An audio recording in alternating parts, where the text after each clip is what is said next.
Dans moins de 5 ans, l'Algérien ne regardera plus jamais l'eau de la même manière. Même dans les wilayas les plus frappés par la sécheresse.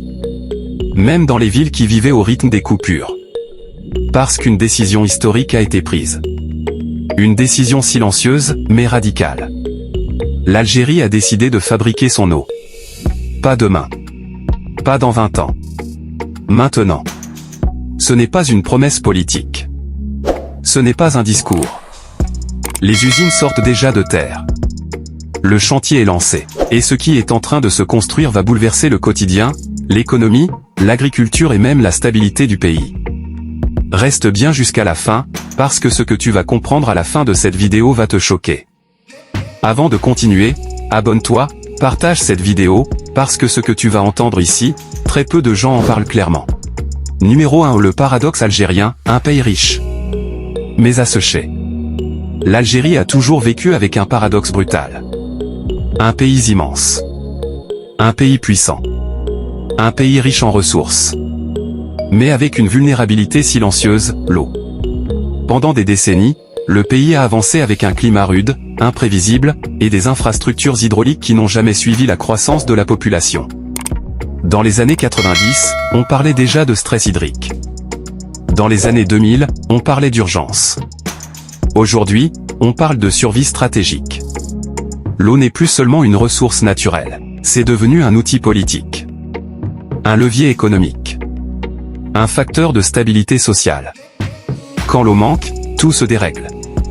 Numéro 2. Les coupures, une réalité nationale. Alger. Blida. Oran. Sétif. Buira. Annaba. Béjaïa. Des quartiers entiers recevaient l'eau un jour sur 2. Parfois moins.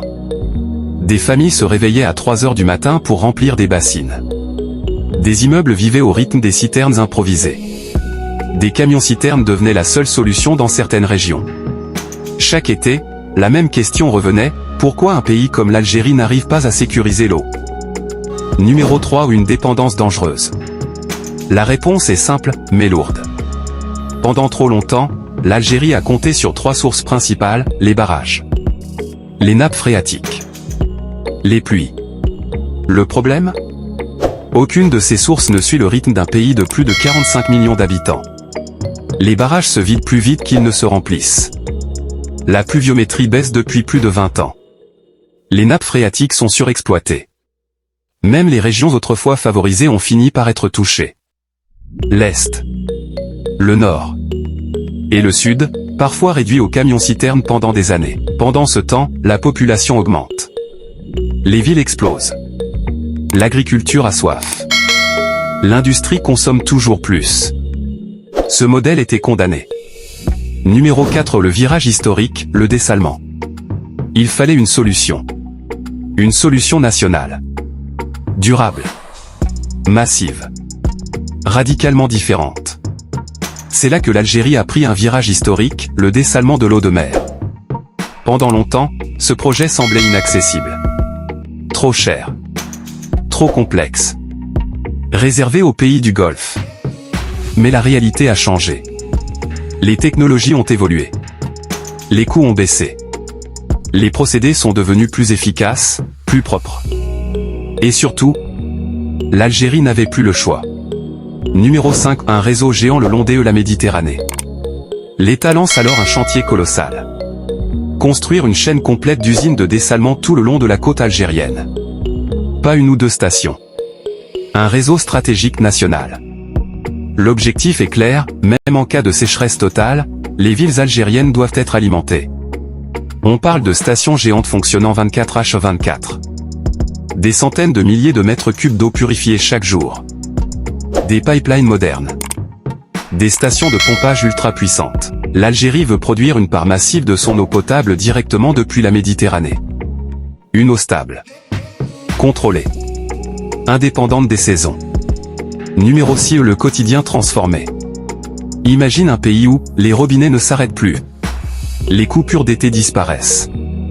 Les hôpitaux fonctionnent sans stress. Les écoles n'improvisent plus.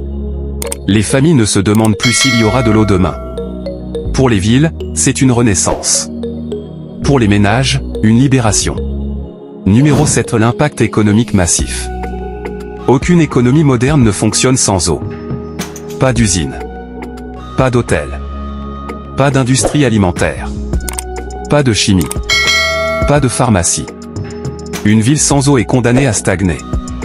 Une ville sécurisée attire les investisseurs. Le dessalement envoie un message clair, l'Algérie est prête pour les industries modernes. Numéro 8. L'agriculture, le VRI choc. C'est ici que tout bascule. Pendant des années, les villes ont pris l'eau des barrages.